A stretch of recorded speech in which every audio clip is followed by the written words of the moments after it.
right, a synagogue in many ways, right, is kind of a Jewish community's way of saying, like, we made it here, right? And one of the first things that's done, right, is creating the synagogue, but sometimes that synagogue starts in someone's living room or in a rented out space before the community has the ability to build their own building. A cemetery also, though, is of course among the first things that a community will establish once they kind of create their presence in a particular community.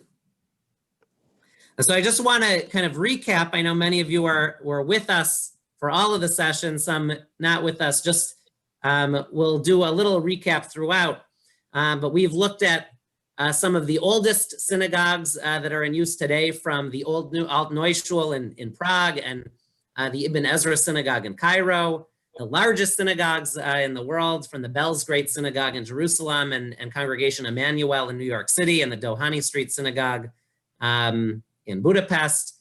Some of the most unique communities around the world, some of the smallest congregations around the world. So we'll look at some today, but really when a synagogue is built in a community, it kind of is a stamp for the community that this community has made it. So these are a couple of the pictures here.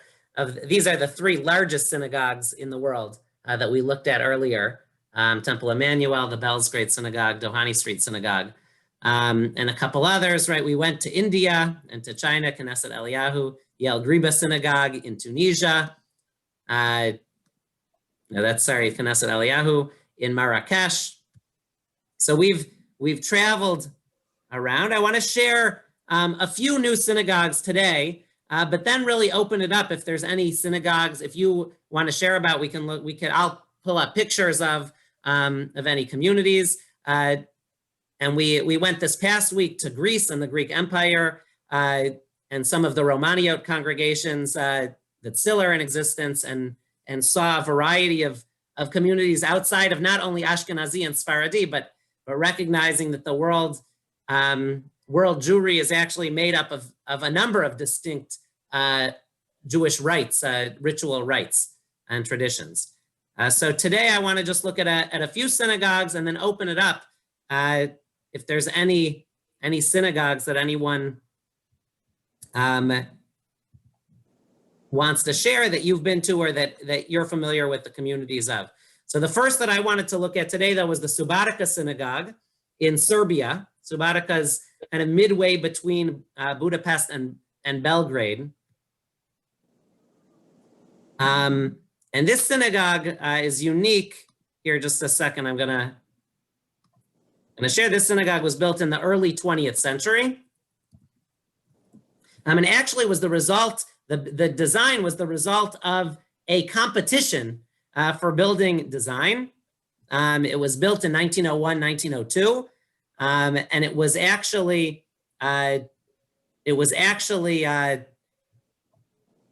designed as part of a contest, a competition in the late 1800s, right at the beginning of the 1900s, and is the only surviving Art Nouveau Jewish place of worship, Hungarian Art Nouveau Jewish place of worship in the world. So I just want to look at it. The synagogue was renovated, as many synagogues actually were, and there's a number of different organizations that are helping to restore synagogues. This is from the World Monument Fund, which has helped restore a number of synagogues from around the world. So we can take a look here. If anyone, I don't know if anyone here has been, but we'll take a look inside the interior of the synagogue. This is the Subotica Synagogue here. And I don't know if there's anyone that's been to this congregation. As I'm moving around,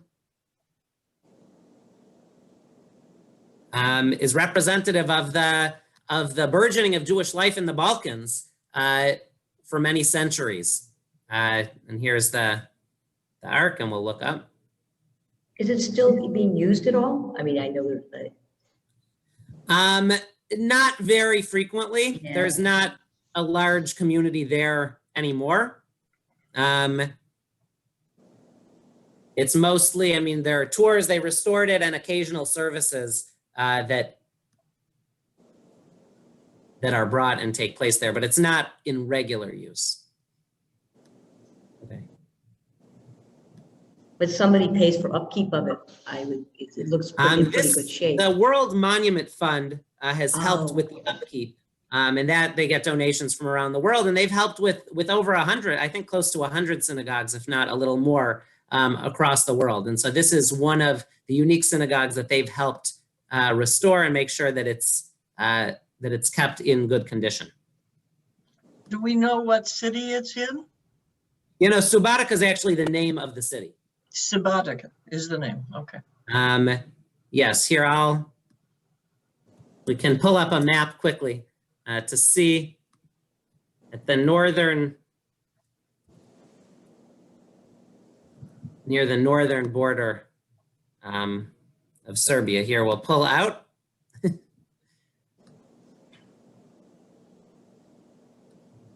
To see, here is Subotica, about midway between Budapest and Belgrade.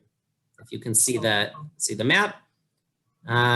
Near Szeged, which is where the contest actually took place. That was kind of where the contest was held, but this was the synagogue that was built was in Subotica.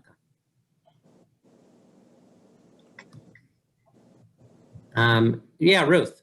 I think that Eli Wiesel was from Szeged,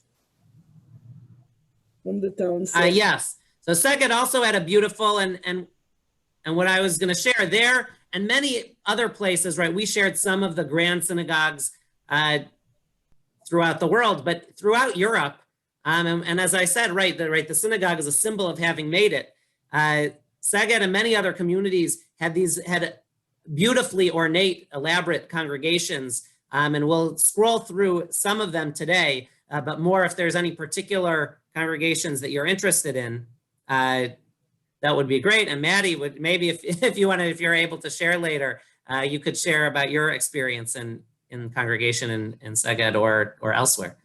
I think we can attribute these synagogues we're looking at and talking about to the liberal welcome that some of the Habsburg emperors gave Jews. And the fact that around the turn of the century, Franz Joseph was open to Jews practicing their religion openly, which was very different from the czars. Right, thank you. Thank you. No, and around the turn of the century, right, in large part because of the more open approach, there were many of these elaborate synagogues were built.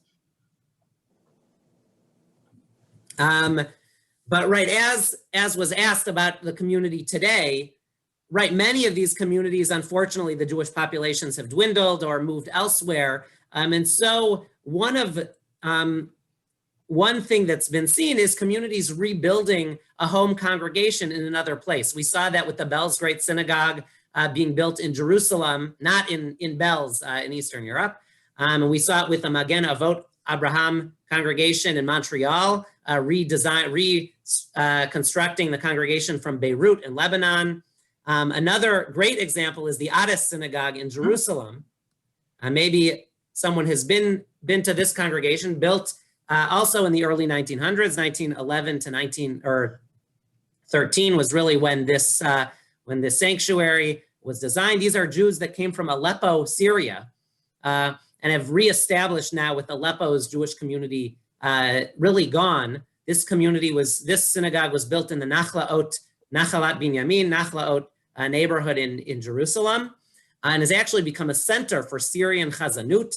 They have a large festival every year, and cantors and Syrian Jewish music really has found its headquarters here.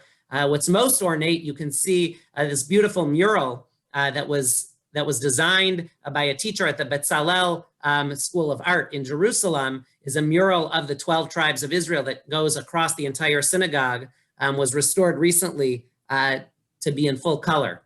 And really a beautiful synagogue, kind of hidden away. You might not even know about it for those who have been to Jerusalem, but right in the heart of Nachlaot, near Machane Yehuda Market. I don't know if there's anyone that's been to this congregation that wants to share any experiences.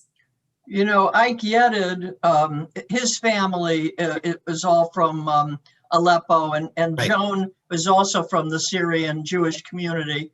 I would suppose that they've had personal experiences there. Likely. And Aleppo was really a very proud Jewish community. In fact, the oldest extant text of the Torah, the Aleppo Codex, which there's actually a fascinating story about how it made its way to Israel. But Aleppo is an ancient Jewish community that unfortunately, because of the situation in Syria, already for many years, the Aleppo community really hasn't existed at all. There really are perhaps no Jews, maybe a few hidden in Aleppo today. But the heart of the community is now in Jerusalem and also in parts of the United States as well. Here's the Iraqi Jewish community, the Central Synagogue in Beersheba.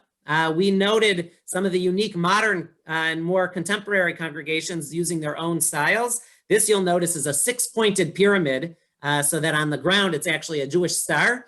But this pyramid is the Central Synagogue in Beersheba. And synagogues have sprouted up all over the place. And in many ways, synagogues tell a story of the community and what the Jewish community looks like. I'll see if there's any guesses to where this congregation is, or this sanctuary. Does anyone recognize it? I don't know that anyone's been there. Any guesses where this is? No. It's an elaborate, ornate sanctuary, which is actually in the Queen of Sheba Hotel in Eilat. This is actually a hotel synagogue, but a very elaborate one, and really shows kind of how the Jewish community and how Judaism has made it, in a sense, that inside a hotel, you would have such an ornate sanctuary for people to worship and to come together, and is one of the early sanctuaries inside a hotel in a resort in Israel. Another elaborate congregation here. This is in Singapore, the Chesed El congregation. This also built around the turn of the 20th century. Really built with the opulence that Singapore was known for, and you can see the columns lined with gold. We'll jump inside a little. This is a picture of the exterior of the synagogue here. Oh. The Chesed El congregation in Singapore. So before looking through some of the ornate and elaborate congregations all over Europe and the world, I wanted to kind of pause if there's any particular congregations that you've either visited or heard about that we can share. Kind of as we look kind of as a recap of all of the places that we visited and Jewish communities that we visited. So I wanted to pause. Yeah, Ruth. I just wanted to mention about the Hades synagogue. I happened to see that article about 2 or 3 weeks ago, and we have members, Inez and Danny Hades.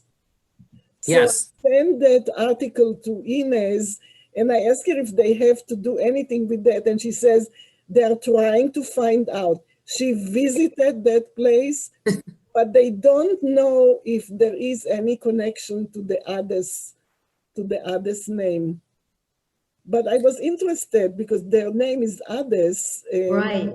Danny, Right, I was actually curious as well. Me too. yeah. Yeah. So she said they're trying to find out. Huh. Good. Good. What does Hades mean in Hebrew, Rabbi? It's not Hebrew, but Not Hebrew, yeah. Because Hades Israel is a big congregation in Washington. So that's Adas. That's from Adat. lentils, who knows? Oh, that's Adas. I see. Yeah, when it says Adas Israel, it's really Adat Yisrael, which Ada is a congregation. So Adat Yisrael or Adas Israel really just means the congregation of Israel, which Okay, is why this it's is a common. Ades. I see. Right, this is Ades, Gotcha. which I believe is really the name. Ades, the Ades synagogue comes from the last name of a family that helped establish the congregation in Jerusalem. If I may say Yeah. something about that, because the Adesses are our good friends. Yeah. Mm-hmm. To the extent I'm entitled to speak for them. His father or his family's ancestry is from Egypt. That's where the name comes from. It may mean something in Arabic, I don't know. But Ades is a fairly common name among Egyptian and Syrian Jews, is my understanding. Yeah, no, thank you. Thank you. Yeah, Nina. Yeah. Rabbi, have we done any shuls in Russia or like the Ukraine area? Siberia, I think we did. Yeah. Well, in Siberia, yes, and in Birobidzhan. And I know that I think Jackie Friedman shared about the Grand Choral Synagogue in St. Petersburg, which is a very ornate, and I'll share a few pictures. We'll look at some of the synagogues. There are still some beautiful synagogues remaining right in Ukraine and Russia and in much of Eastern Europe, but of course, many congregations have been destroyed. In fact, the World Monuments Fund is helping restore many synagogues in that part of the world. Because of course, that was a center and the largest Jewish populations, of course, lived in Eastern Europe. Of course, the eve of the Holocaust, of World War II, the largest Jewish community in the world, anywhere in the world, was in Warsaw. Had the largest Jewish population of any city in the world in 1938, 1939. So we'll look at a few of those synagogues and can go back. We focused more over the various sessions on synagogues in other parts of the world, but we did look at a couple from there, and I'll share a few. Notably, in Poland and other parts of Eastern Europe, a style of the wooden synagogue was very popular. We'll look at an example today from Central Europe. Wooden synagogues, as well as the ark in the center with beams, with a 4-beam support for the ark, was a very popular style in Poland, which we'll see a couple examples. But I want to thank you. I also wanted to share with the Berkowitzes, I looked a little into the Kaifeng Jewish community in China, which we looked at the model of the synagogue last time in the Kaifeng community, which unfortunately there has been a lot of oppression and against religion in general. It doesn't look like it's specifically anti-Semitic in nature, but anti-religion more generally, but a very serious situation in China where there's persecution against organized religion that isn't sanctioned by the state, and is unfortunately affecting, and is certainly a cause that we should be aware of, looking out for oppressed Jewish communities. And the community in Kaifeng, unfortunately, has been oppressed and not been allowed to practice freely in the manner that they desire. And there is a Jewish Chinese population that has made aliyah and has left due to that, but also still population in Kaifeng in China that is that we should be looking to see how we might be able to support. So no, thank you for bringing that up last week.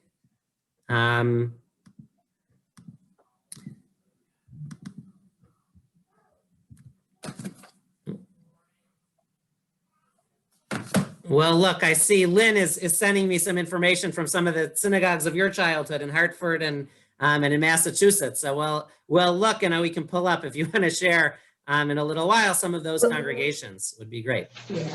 Well, the one I think in Hartford.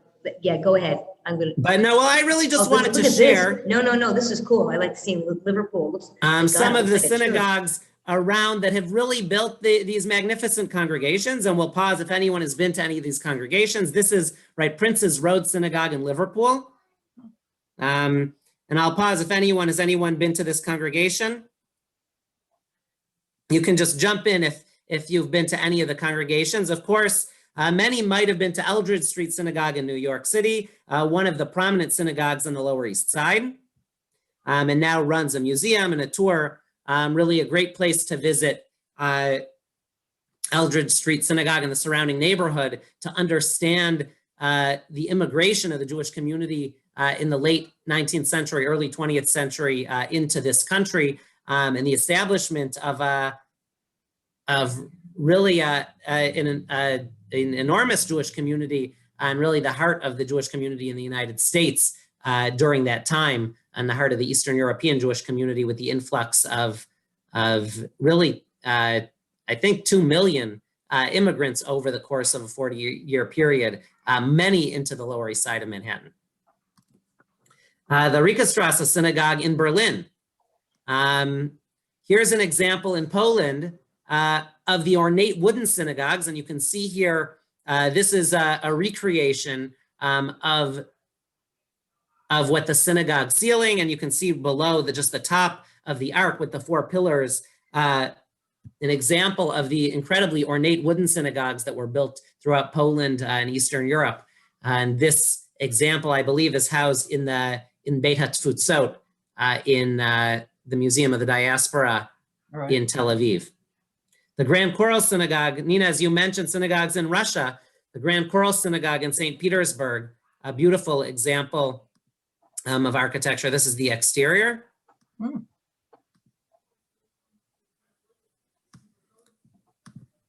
And in Edirne, Turkey, the Grand Synagogue here, and Morris, maybe you can correct me if I'm wrong, Edirne, I think, is right at the border of, is it Bulgaria, right in kind of the north westernmost corner of Turkey. Yes, Edirne is at the corner where Turkey, Bulgaria, and Greece meet. The Greek name of the town was Adrianopolis. Right, Adrianopolis. Yes, and there was an old community there for centuries, actually, until the 1930s, where a generalized pogrom in the area caused mass immigration. Right. Sadly, the story with many of the communities. But the happy denouement of that story is that this synagogue was in ruins, and it was restored with funds from the Turkish government in recent years. And it was reopened with great fanfare with many members of the Istanbul community going to Edirne for the ceremony. Good, thank you. Thank you. So and this is actually the Sarajevo synagogue in Sarajevo in Bosnia. And so we can see just the ornate, the beautiful examples. Here is Szeged. I don't know, Maddie, if this is the congregation that you were in, but very elaborate congregation. Yeah, so Maddie was at this congregation, good, in Szeged in southern Hungary. Here's another picture in the exterior. And of course, the Great Synagogue of Rome. I don't know if anyone has been or wants to share if you've been or had an experience at the Great Synagogue in Rome. Right in the heart of what was the Jewish ghetto area in Rome. Sandy? I was going to say that we were there. And when you walk out, there's a museum inside, and it's lovely. But when you walk out in the back, you're in what they call the ghetto. Yeah. And it's still, well, when we were there a few years ago, it was still active. There was day school children playing outside. We ate at a kosher restaurant there. And, but yet when we were looking for it and we asked police on the streets and everything, nobody seemed to know. Maybe it was a language problem, I don't know. But we had our map, you know. Right, but right. a lovely museum in there now too. We were there 3 years ago. We were there 3 years ago, and it was the Sunday afternoon. The street was like literally thousands of people like eating at tables at several kosher restaurants and Yes. all kinds of Judaica shops. In the synagogue, though, we took the tour, and when they take you into the sanctuary, they are very protective. You know, she said you can stand up to take pictures, but you don't go more than an arm's length from your seat, and then they shuffle you right back out. Compared to some of the others that let you sort of walk around and look at things. Right. Thank you. Thank you. In my experience, I was there for a Shabbat service, but I do recall, right, still a vibrant Jewish area to this day. And even I remember seeing there was even a kosher fast food chain where there were like 3 or 4 locations around the area as well. So definitely still a vibrant community to this day. So this is the exterior of it, This is the exterior, and this is the bima. And this is a round view. But you can get a sense for what the interior looks like here. Yeah. It looks like a wedding. Is it? It's possible this picture was taken at a wedding. I'm not sure. Yeah. But a beautiful synagogue, and one of a number of synagogues, certainly the most elaborate, but one of a number of synagogues still in existence in Rome. In fact, one very unique synagogue in Rome is actually in the attic of a hospital on Tiber Island. There is a very unique synagogue, a one-room sanctuary, which was established during World War II as a place that was given to the Jewish doctors in secrecy to be able to pray without knowledge without anyone being able to know about it. And that minyan, which began in the late 1930s, still exists to this day and still is a place where people go to pray. And it's still kind of known just to the people who know about it, in a sense, in Italy or visitors, but still exists in really the second floor of the synagogue. And we were fortunate to have a guide on Shabbat that introduced us to it on a Shabbat mincha. We were able to walk in and were welcomed, but really is just a door that you wouldn't even know led to what's a regular daily minyan every day, still since that time existing in Rome. Here's an example in Sydney, Australia, the Great Synagogue of Sydney, also built in the similar Moorish style. This is the exterior. And the new synagogue in Berlin, which was restored. And I think Maddie has mentioned, right, because this synagogue is now home to a progressive community, the Jubilee, and one of the most ornate and beautiful synagogues really in the world, the Jubilee Synagogue in Prague, is the interior, the exterior, which we've seen, a very colorful synagogue in Prague. So these are just some examples. Here's the new West End Synagogue in London, the old synagogue this is in Hungary. I'm not sure that I can pronounce the name of the town. Maybe someone else can for me.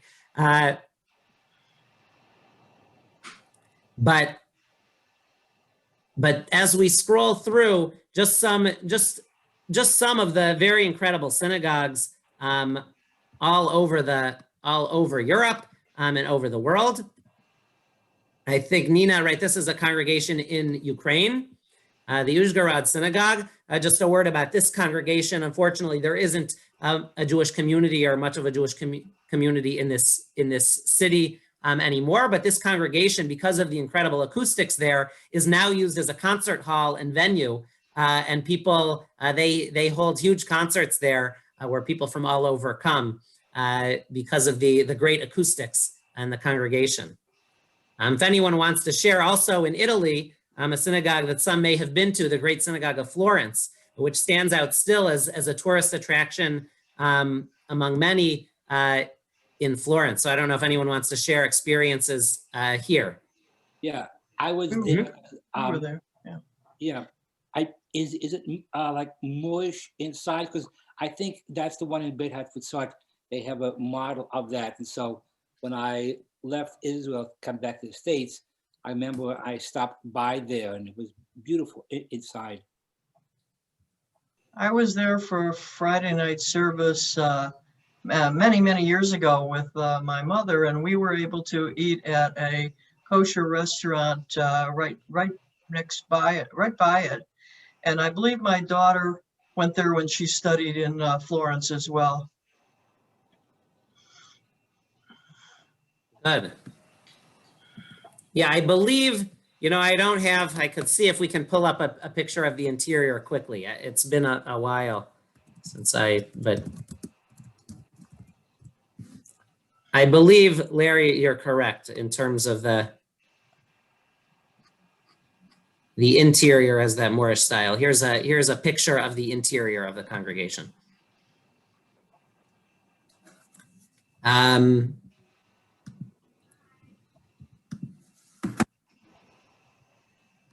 As I mentioned, this style and the bima with the 4 supports, here we can just see a piece of it. This is the Tikocin synagogue in Poland. Of course, much of it was destroyed, although some part left intact and partially restored. But you can see here this support. The bima is actually under these 4 pillars. 2 of them you can see in the picture. And this was a style that was in many prominent synagogues throughout Poland and particularly in Poland, but around Eastern Europe, was a style that was developed to really give prominence to the bima and to the shaliach tzibur. Here's a picture of the full bima at this particular synagogue.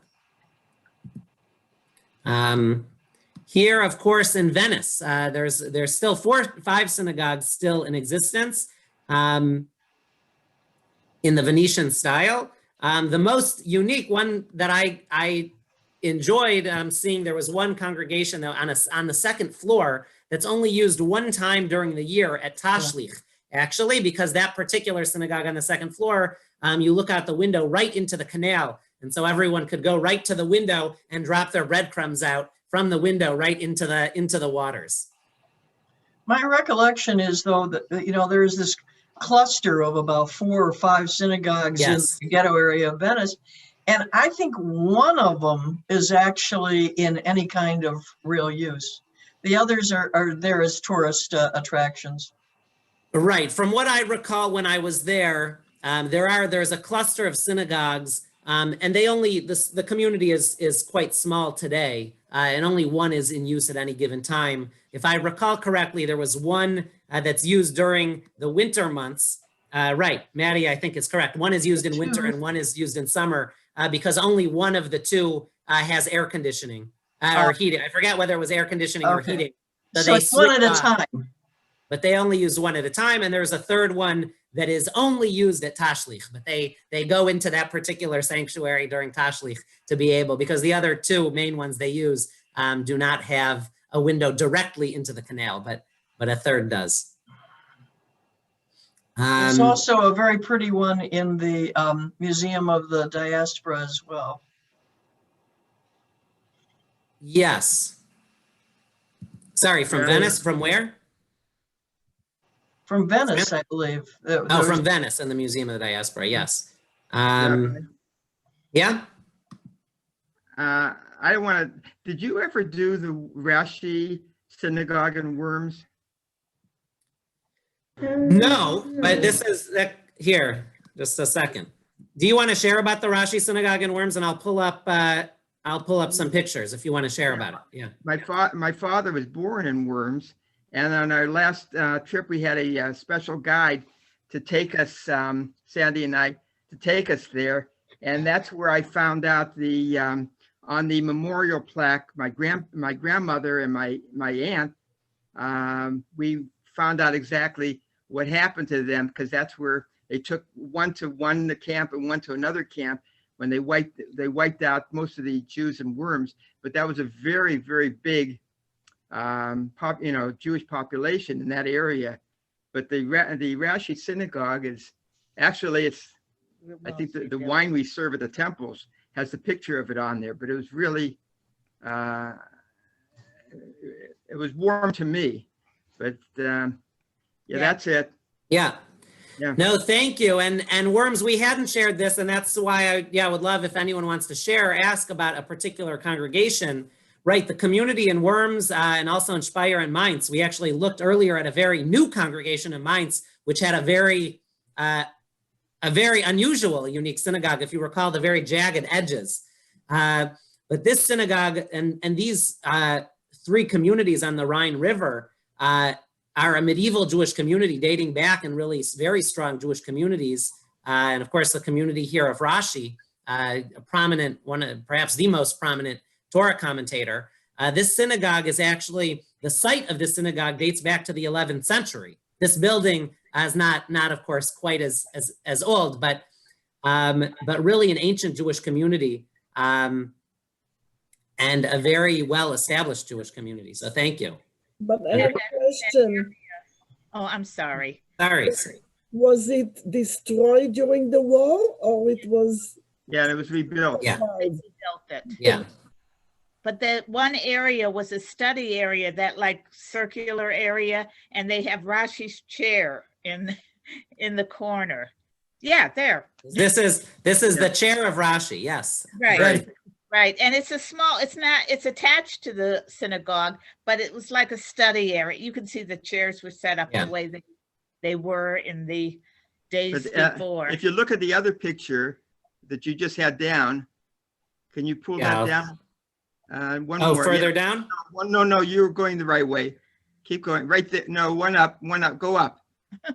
Oh, here. One more. Yeah. Right there. Here. Sorry. Yeah. On the right, those are the memorial plaques that I saw my grandmother and aunt's name on there. And that's the first we found out. We knew exactly. We never really heard what happened to them. We never got the story. My father passed away and never mentioned anything about that. They didn't talk about that, but that's how we found out. And then through Yad Vashem, I found out exactly where each one was sent, because they kept fantastic good records, the Germans, as to where each one was sent. But that was like the hall off the main sanctuary. Right. There. Okay, thank you. Yeah. No, good. And yet, Lynn? Yeah. I was just curious about the plaques, and they said I know the Germans were incredible records keepers, but how did they get those names and who put those plaques in that synagogue? The community. The community? Right. And it was strange, on some of the plaques there were names and then they were scratched out. And we asked and they said, well, they eventually found the person either in Israel or in Canada or someplace. And so they scratched their names off the memorial plaques. So you're saying they found that they were alive? They scratched them off. Yeah, they found out they made this is a good scratching. Okay. Yeah. These were congregation members at the time. Or people that lived in the city, because there were no Jews left after the war. Interesting. Good. No, thank you. Right, and of course, one thing that I think unique is that these Worms, along with Mainz and Speyer, actually had their own acronym in Hebrew, dating back 10 centuries. Kehilot Shum, the communities of Shum. Shum is actually the Hebrew word for garlic, but it's an acronym: Shin Vav Mem, Speyer, Worms, and Mainz, which were known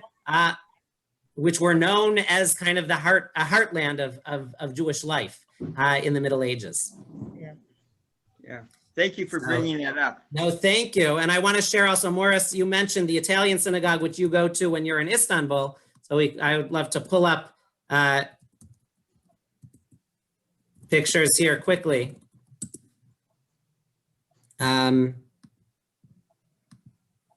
Hopefully I have the right congregation here.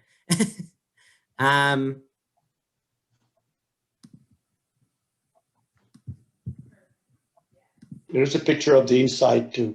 Yeah, right here. And the proliferation, right, of communities expanding beyond their original bounds and making it across the world, a beautiful synagogue. So thank you for sharing Well, as well. I don't know if there's some synagogue, this one doesn't. It seems to just have a picture of the outside. We don't have a 360 view from of the exterior. outside, unfortunately, it's hardly noticeable because it's Right here. reinforced so much against well, terrorist attacks. You can see the security camera there, and then Right. and there is a you know, We could do a whole study room with session. steel doors both sides, Right. and they check you out and everything. Yeah.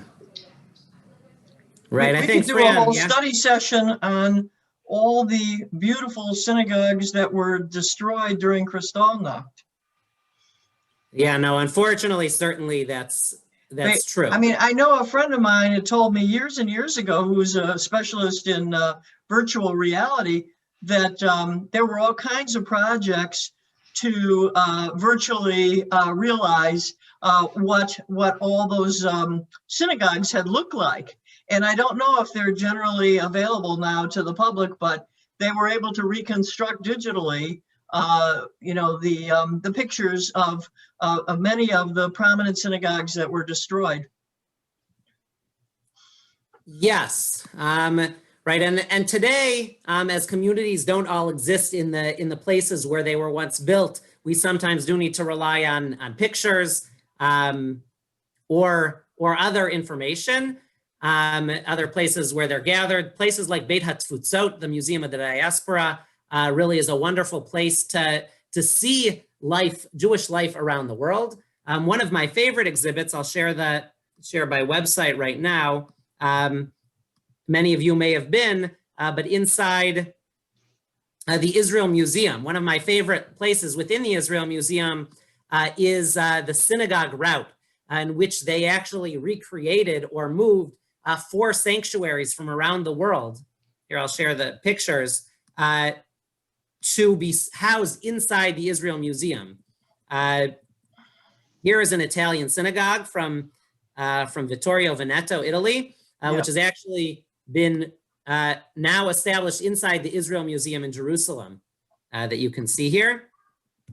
This is from the year 1700, synagogue interior. Here we see a synagogue from Cochin. We visited synagogues in Cochin, India, an ancient Jewish community there. And this synagogue interior was moved. This was from built 1539 to 1544. And now housed there. One of the beautiful wooden synagogues, which unfortunately the community just doesn't exist there. Horb Amain, another synagogue here, near, not far from Worms in central Germany, the Horb Synagogue, and you can see the wooden design.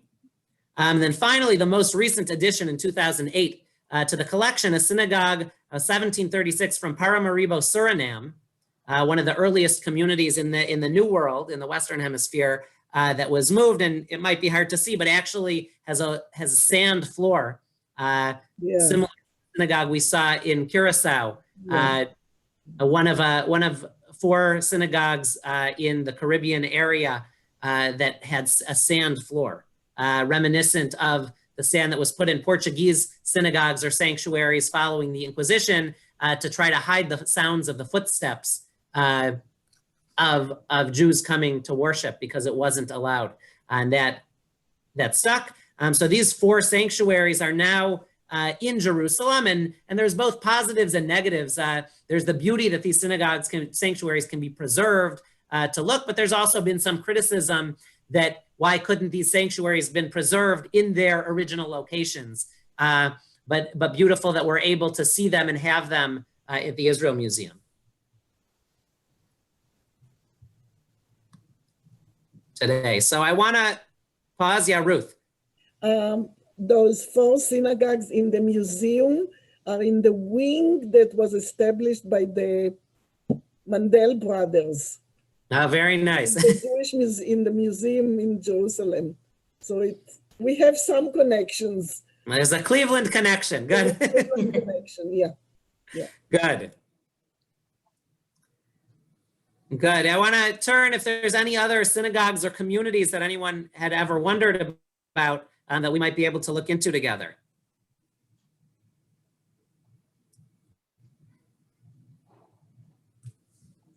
Ruth? Oh. No, Maddie was going to say something. Oh, Maddie. Yeah. Nope, she's muted. I'm not sure. Nope, she said no. Oh, no, she wasn't. All right. But no, I want to, here, I'll come back. We have a couple more synagogues that I didn't get to, just showing some of the congregations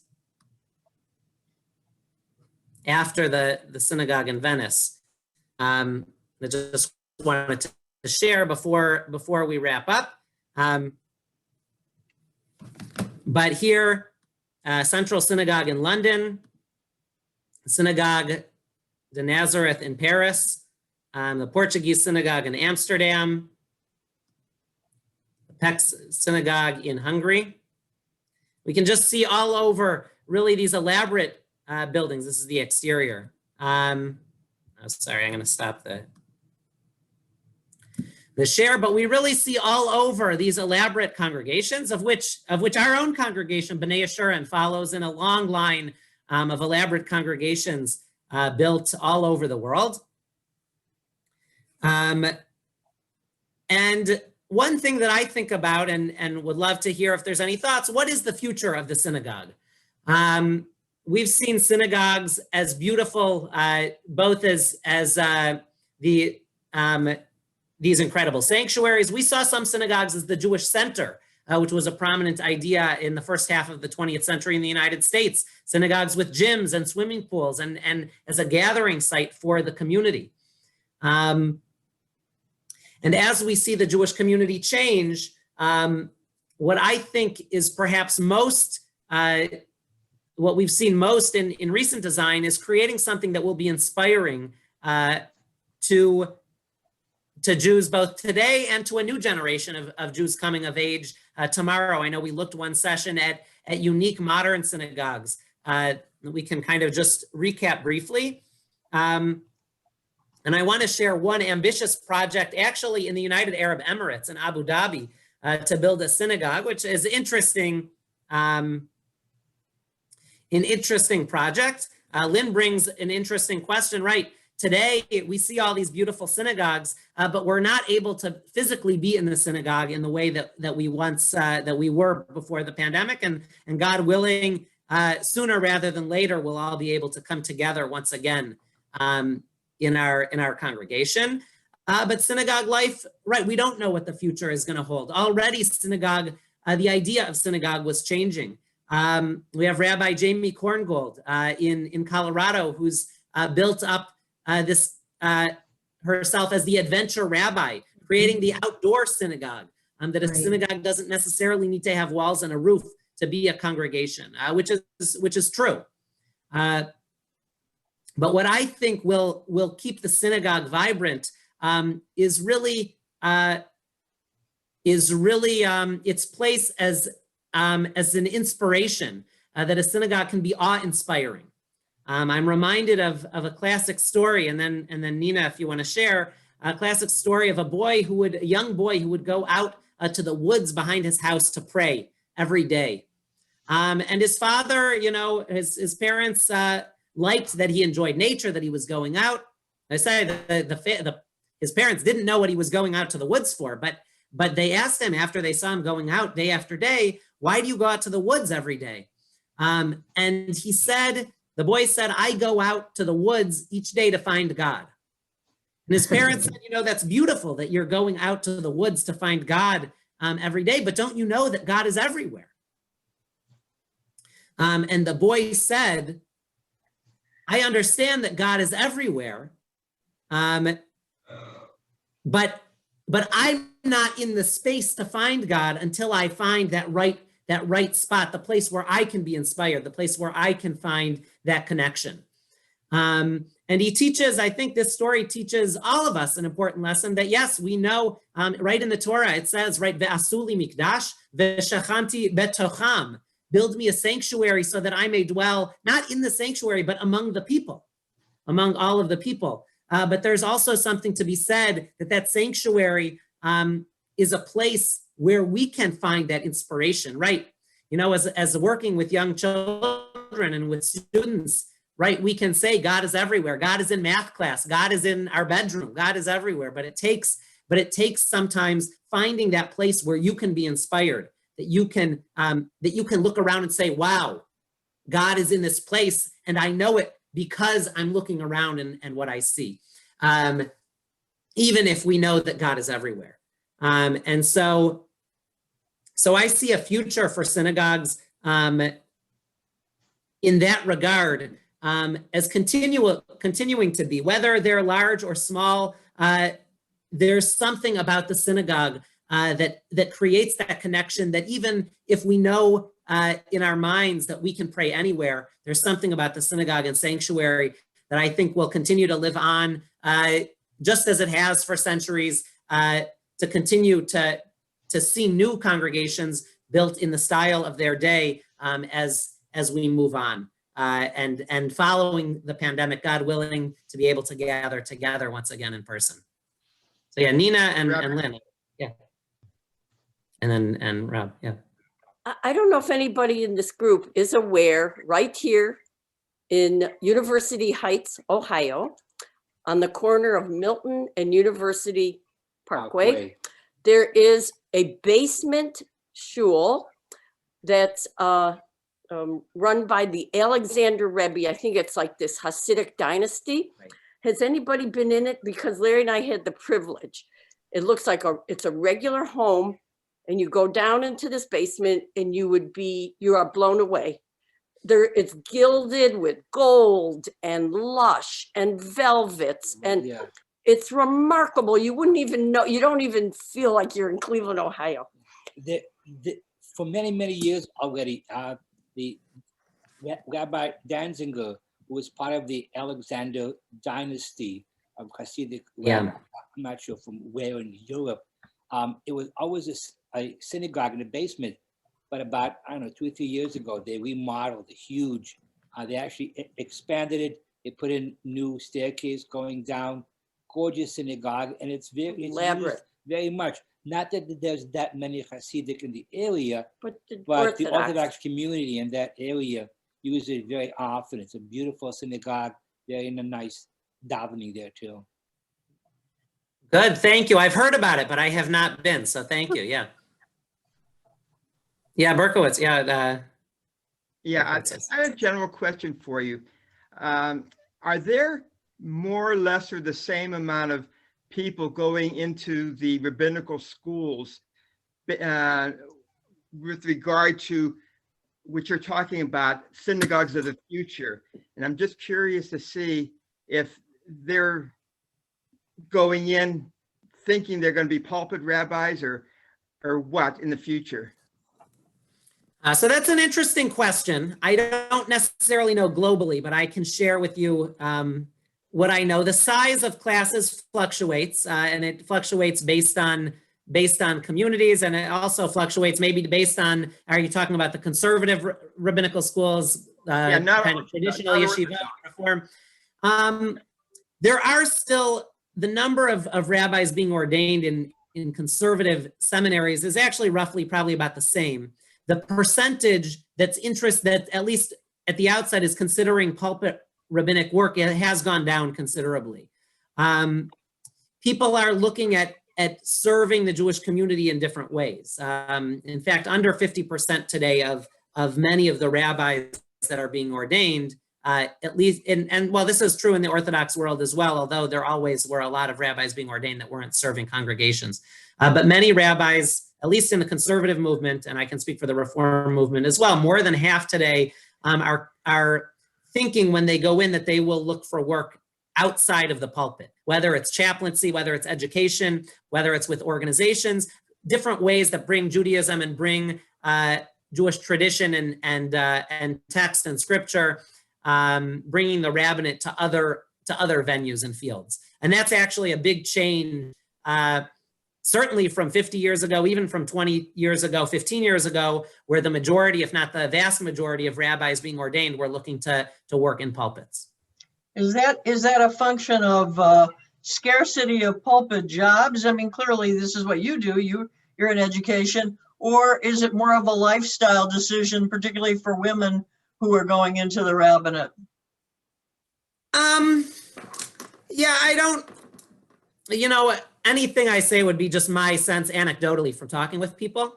I do think there are fewer pulpits in the conservative community than there were. And there may be in the Reform community as well. Some of it's a lifestyle choice, though. I mean, it's a reality when you're looking to be a rabbi. Is you go where, I mean, you can look to be a rabbi in many communities, but ultimately you go to the community that needs you. And if the community happens to be in a place where there isn't such a strong Jewish community, right? You're going to be the Jewish leader, say in whether it's Youngstown, Ohio, or Savannah, Georgia, or Fresno, California, or smaller communities. You're going to be the Jewish leader per se, but more and more people are interested in having that kind of a vibrant Jewish community for their family in a place where there's just a larger Jewish community. And that sometimes poses a challenge to going to some smaller Jewish communities. But there's also, there's more interest and more opportunity in fields outside of the pulpit today than I think there ever was before as well. So I think some might have to do with lifestyle choice, but some has to do with just a plethora of opportunities that may not have existed or were seen as rabbinic opportunities in decades past.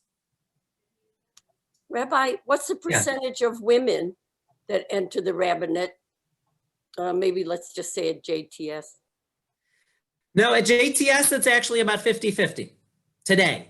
Today, it's about 50% women, 50% men. Of course, across the board, if you look at rabbis across the country, well, certainly in the Orthodox world, with the exception of some very liberal congregations on the Orthodox spectrum, where you might have a maharat or a rabbah, really almost it's exclusively male. And even in the conservative and Reform synagogues and communities, the majority are male simply because for a long period of time, it was only male rabbis, but that's slowly starting to change. Yeah, Lynn. When you entered rabbinical school or thought about becoming a rabbi, did you say, I don't want to be a congregational rabbi, or did that go on as you were going through school? So for me personally, I actually was not interested in serving as a traditional pulpit rabbi. My experience and love really grew from educational venues and working with summer camps and youth groups and schools, and in synagogue settings as well, but mostly with education and youth. And that's really where I envisioned myself and still envision. You never know what will happen, but I don't necessarily see myself. I think that it's wonderful work and really very powerful work as a pulpit rabbi, but not where I necessarily see my own career and my own vision as a rabbi. Gotcha. But thank you. Yeah. Thanks. I guess I just want to finish with one final project here in Abu Dhabi, actually, in the United Arab Emirates, to create a center of the Abrahamic faiths. See if I can find it quickly here. You see on the side, or scrolling through all of the pictures from all of our previous sessions. But this is a project. This is underway. They're planned for completion in the year 2022. But you'll see 3 buildings here, one a church, one a mosque, and one a synagogue, on an enormous plaza that is in the process of being designed and built in Abu Dhabi to be a home for the 3 Abrahamic faiths. And here is what the interior of the synagogue is planned to look like. And a reminder that while we looked at a lot of historic synagogues and current synagogues, that synagogues, even in the most unexpected of places and are being planned. I'm sorry, we're going to jump beyond it. But synagogues are still being designed and planned even in the most unexpected of places.